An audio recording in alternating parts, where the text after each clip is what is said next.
Assalamualaikum warahmatullahi wabarakatuh. Ikhwanal muslimin, kehidupan manusia pastilah berbeda-beda. Kehidupan jalma teh moal sarua kabeh. Ada yang di atas, ada yang di bawah. Ada yang senang, ada yang susah. Ada yang kaya, ada yang miskin. Yang kaya janganlah sombong. Yang kaya harus banyak bersyukur dengan kekayaannya. Dan harus pintar-pintar memanfaatkan kekayaannya di jalan yang diridhoi oleh Allah Subhanahu wa ta'ala. Sedangkan yang miskin, dia pun harus banyak bersabar. Karena kemiskinan bisa menyelamatkan seseorang. Kemiskinan bisa melebihi daripada kekayaan. Itu di mata Allah Subhanahu wa ta'ala. Ikhwanal muslimin, suatu ketika Rasulullah pernah didatangi oleh orang-orang yang fakir, oleh orang-orang yang miskin, dan mereka berkata kepada Rasulullah, "Innal aghniya'a qad dhahabu bil khairi kullihi, hum yahjuna wa la naqdiru alaih, wa yatasaddaquna wa la naqdiru alaih." Wahai Rasulullah, kami iri kepada orang-orang yang kaya raya. Kami iri kepada orang-orang yang banyak harta bendanya. Begitu mudah mereka mendapatkan pahala dari Allah. Mereka bisa mendapatkan pahala ibadah haji karena mereka mampu untuk beribadah haji. Mereka banyak mendapatkan pahala-pahala sedekah karena mereka mampu bersedekah. Sedangkan kami, ya Rasulullah, bagaimana kami bisa mendapatkan pahala-pahala yang serupa dengan mereka? Kami bisa mendapatkan pahala haji, kami bisa mendapatkan pahala sedekah, sedangkan haji pun kamu tidak mampu. Jangankan untuk bersedekah, kami mapan itu susah. Untuk makan sendiri pun susah, ya Rasulullah. Bahkan betapa enaknya mereka jika mereka sakit. Begitu mudah mereka mendapatkan pengobatan. Karena berapapun biayanya mereka pasti bayar. Sedangkan kami, ya Rasulullah, jika kami sakit, kami hanya bisa menahan sakit. Dan kami tidak mampu untuk berobat. Kami sangatlah iri kepada orang-orang yang kaya raya, ya Rasulullah.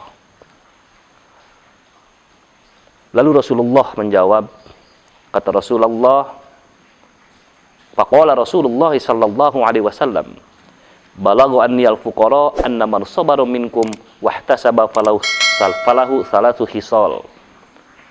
Tenang, orang miskin, jangan khawatir. Karena orang miskin, orang fakir, jika mereka bisa sabar, jika mereka bisa melakukan karena Allah, sabar, namun mereka tidak meninggalkan kewajiban untuk beribadah kepada Allah. Kefakiran dan kemiskinannya tidak menghalangi untuk mereka selalu beribadah kepada Allah. Kefakiran dan kemiskinannya tidak menghalangi mereka untuk berbuat baik. Karena berbuat baik itu bukan hanya membutuhkan harta saja. Maka apa kata Rasulullah? Orang miskin yang sabar dan selalu ibadah kepada Allah, falahu salatu khisalin laisa lil aghniya'i minha syai'un. Maka dia akan diberikan oleh Allah 3 hal yang mana tidak akan pernah diberikan oleh Allah kepada orang-orang yang kaya raya. Lalu apa yang pertama Rasulullah? Amal khoslatul wahidah anna fil jannati ghurfatan min yaqutatin hamra. Orang fakir yang sabar dengan kefakiranannya, orang miskin yang sabar dengan kemiskinannya, maka dia di surga nanti akan dibangunkan oleh Allah pila rumah yang sangat megah yang terbuat dari inten yakut yang merah. Dan pila tersebut tidak akan pernah Allah berikan kepada orang-orang yang kaya raya. Itu yang pertama. Dan yang kedua, wasaniyah, yadkhulul fuqara'ul jannata qabla al-aghniya'i binisfi yaumin wa huwa miqdaru khamsati amin yatamatta'una fiha haitsu sya'u. Orang fakir miskin yang sabar nanti masuk surganya duluan. Orang kaya raya belakangan. Dapat 500 tahun baru orang kaya. 500 tahun kocok nage. Tenang, lah khawatir jelema miskin. 500 tahun. Tapi syaratnya tadi teh ya kudu sabar, ibadah tong eureun. Ulah kahalangan ku kamiskinan. Ulah aya alasan capek lah, sibuk lah. Dangaranna ge jelema susah. Loba pagawean, barang siar ka dieu ka ditu sehingga waktu jeung salat acan piraku jah salatkan sakedeung. Itu. Jadi tenang, sabar, ibadah ka Gusti Allah. Terutama yang wajib-wajibnya. Asup surgana pangheulana kocokna 500 tahun. Setelah orang-orang miskin masuk surga, dia udah enak-enakan di sono, dapat 500 tahun, baru orang-orang kaya yang masuk surga. 500 tahun bayangkan. Kita hidup aja di dunia nggak nyampe. Jangankan 500 tahun, mau nyampe 100 tahun aja susah. Itu yang kedua. Yang ketiga, ikhwanal muslimin, wal khoslatu salisah idza qala al faqiru subhanallahi walhamdulillah wa la ilaha illallah wallahu akbar mukhlishan wa yaqulul ghani misla dzalik mukhlishan lam yalhaqil ghanil faqira wa in anfaqal ghani ma asyrata alafi dirhamin. Yang ketiga, jika orang fakir miskin membacakan kalimat subhanallah walhamdulillah wa la ilaha illallah wallahu akbar dengan hati yang ikhlas, mencari keriduan Allah, zikir kepada Allah, memuji Allah Subhanahu wa taala. Dan orang kaya raya pun sama, membaca subhanallah walhamdulillah wa la ilaha illallah wallahu akbar, sama dengan hati yang ikhlas, mencari ridha Allah Subhanahu wa taala, mencari pahala bacaan-bacaan tersebut. Sama. Yang fakir membaca itu, yang kaya pun membaca itu. Yang fakir dengan hati yang ikhlas, yang kaya pun dengan hati yang ikhlas. Tapi urusan pahala, lam yalhaqil ghanil fakir, tidak akan bisa melebihi orang fakir. Tidak akan pernah bisa menyaingi pahala dari bacaan-bacaan orang fakir.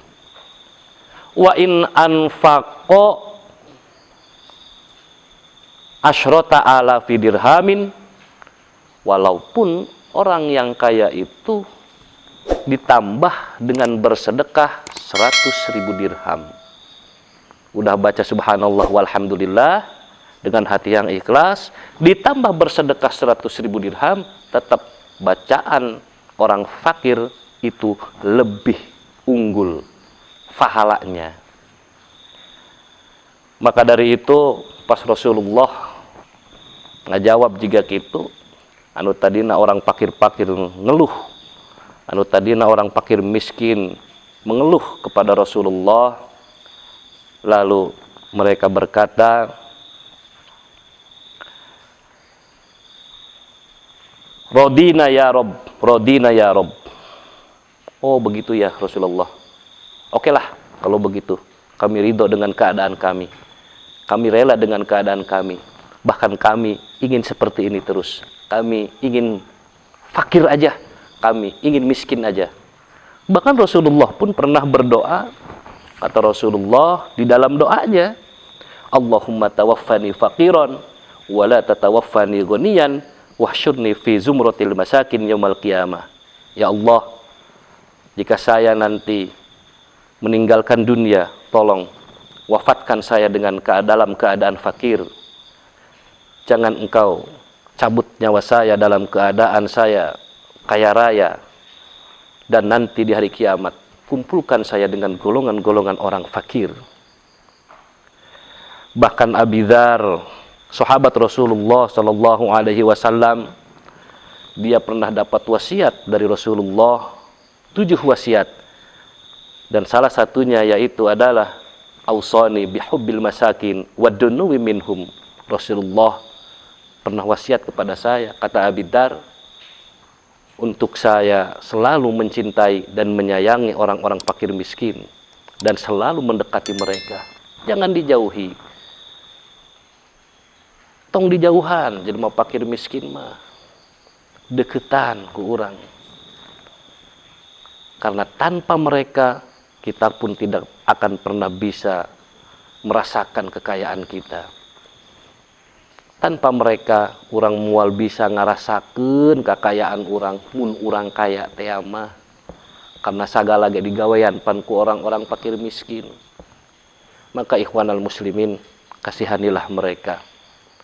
Bahkan namun orang dek jadi nanaon ge, komo dek jadi pejabat mah. Campe anu paling ampuh ngadeukeutan orang-orang miskin. Karena di kita kebanyakan orang miskin daripada orang kaya raya. Rasulullah bisa sukses menjadi pemimpin, bahkan pemimpin sedunia. Bahkan bukan hanya memimpin dunia saja. Di alam sana pun Rasulullah memimpin juga. Salah satunya kunci kesuksesan Rasulullah yaitu mendekati dan menyayangi orang-orang fakir miskin. Maka untuk itu, jika sekarang kita belum diberikan oleh Allah Subhanahu wa Ta'ala seperti apa yang Allah berikan kepada orang-orang di sebelah kita yang kaya raya, bersabarlah dan ingatlah terhadap ucapan-ucapan Rasul yang tadi. Asal kita bisa sabar dan terus beribadah kepada Allah Subhanahu wa Ta'ala, maka nanti di akhirat 3 hal Allah berikan kepada kita yang tidak akan pernah diberikan oleh Allah kepada orang-orang kaya raya. Ikhwanal muslimin, mudah-mudahan bermanfaat. Hanya itu saja. Assalamualaikum warahmatullahi wabarakatuh. Wis da tilu tah.